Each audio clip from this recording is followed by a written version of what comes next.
I do. Much. Hard. We won't hurt you. He does. Much. Gently. I will. One of my favorites is the Dr. Fu Manchu. Who knows him? You see the old men in the group.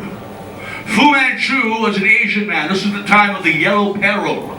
You young folk might not know what that means, but you see, the United States has held a prejudice against people.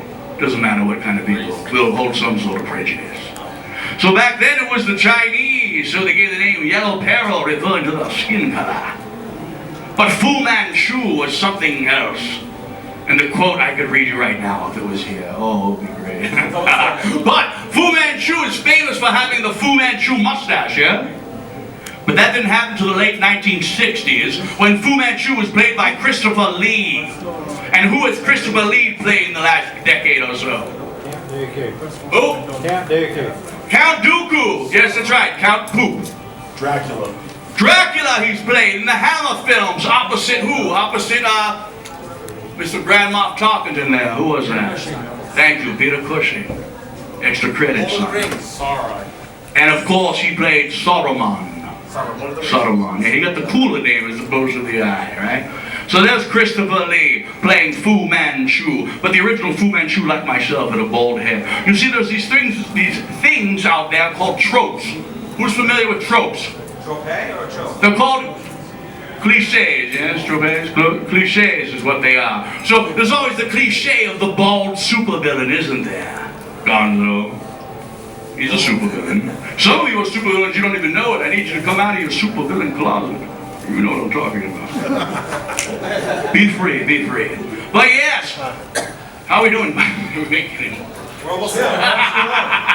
So, Superman was created by Siegel and Schuster. Before the blue leotard, red cape wearing character came about, there was the Übermensch. That's un Deutsch. Übermensch, the Overman. Siegel and Schuster wrote a short story called Enter the Superman. But it wasn't about Clark Kent. It was about a villain. A bald-headed villain who was an evil genius, yes? It took them 6 years to sell Superman. I've been a supervillain all my life. Just recently, though, I came out of the supervillain closet in 2011. It was the time of the Occupy movement and the Arab Spring. You know, things had to be done. Siegel and Schuster. They created Superman, Übermensch, in honor of Nietzsche and his tales of the Übermensch. Well, what happened years later when Superman finally came out, they came out with the very first comic book supervillain. Who was that? Oh, yes.